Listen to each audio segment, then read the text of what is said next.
Hello, I'm Peter Frank. I'm here with the painter Sylvain Latendresse, surrounded by recent work of his that just glows and draws us into the field and into the sky.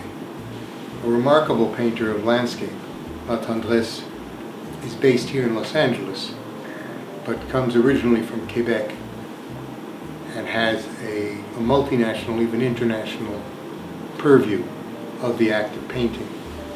Perhaps as a result, Sylvain's act of painting includes a particular embrace of painting practices that were prevalent more than 100 years ago, but had not been reconsidered as such, as anything but moments in art history until now. I'd like to examine that with Sylvain. But first I'd like to understand how he came to focus on the landscape as a subject. Your career goes back almost 40 years at this point. Was there always an interest in the landscape as a primary, even primary idea, even preoccupation? In fact, not at all. That came late in life, I believe. At the beginning, I touched practically everything in art. Figuration. Yeah, I was interested for a while in human beings.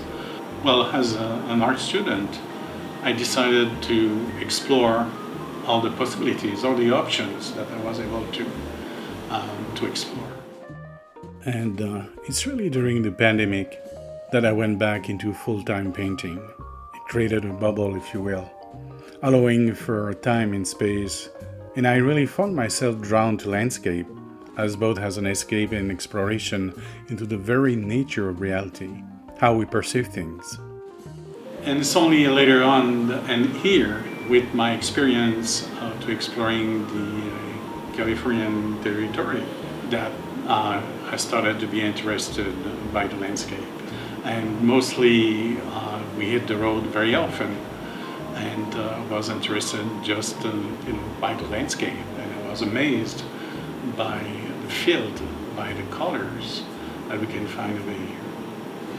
I took a very long break, in fact, in my artistic production, and I wanted to come back to something more simple for me. My roots, the first thing that I ever learned, and the one who taught me painting was a teacher from Barcelona. His name was José Pascalet. And José Pascalet. Yeah. He really taught me the craft of painting. So anyway, when I decided to go back gradually to painting, I wanted to go back to my roots.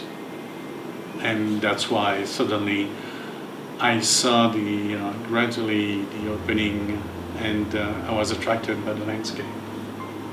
So the landscape was among other things, a way back into painting.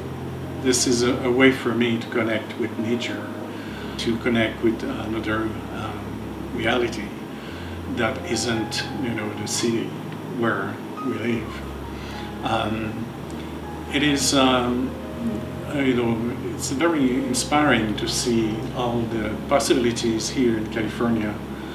Driving to the mountains, or driving to the ocean, or driving, to the forest, and so that's why gradually I went back to, to explore landscape, and it's one of the first styles that we find in art history. Your entry into landscape was your re-entry into painting. Yeah, that was what opened the door. And that happened here in Los Angeles. Yeah, absolutely. And mostly because of the light and the quality of light that we find here in California is extraordinary. A pleasant irony in the fact that you were inspired by the California landscape, which is quite evident in the pictures that surround us here, for instance. But you turned to European invented techniques and styles from turn of the last century to manifest pointillism, expressionism, Fauvism, that the work is more than descriptive. It is, well, painterly. It is about what's depicted and about the material depicting it at the same time, which is why why the work feels so sensual. Mm-hmm. Because, in effect, it is.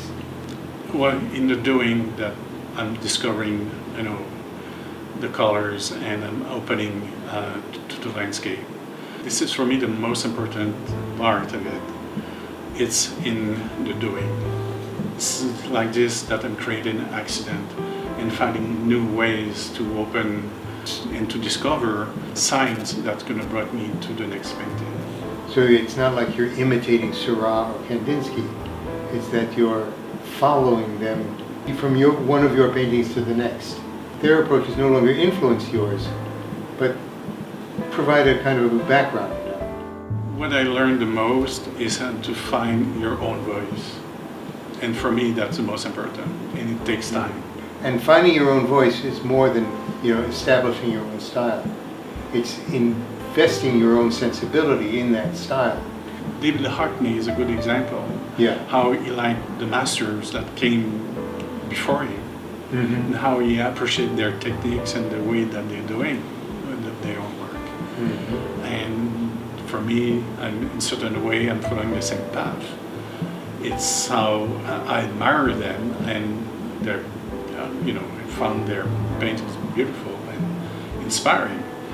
It's not that you're saying, I'm going to do it this way, but you're letting the picture tell you which way to do it. Yeah, the paintings are the way to doing it that's going to tell me where to go. Well, it seems to me you take as many paths as you depict. These paintings are not just walks in the hills and walks in the vineyards and walks in the woods. They're walks in the ideas of painting. Since the 19th and 20th century, we explored practically everything as painters, and we're finding new ways to explore. And what we learn now is freedom. Even in the digital age, or perhaps especially in the digital age, the digital universe frees painters from having to do anything but paint.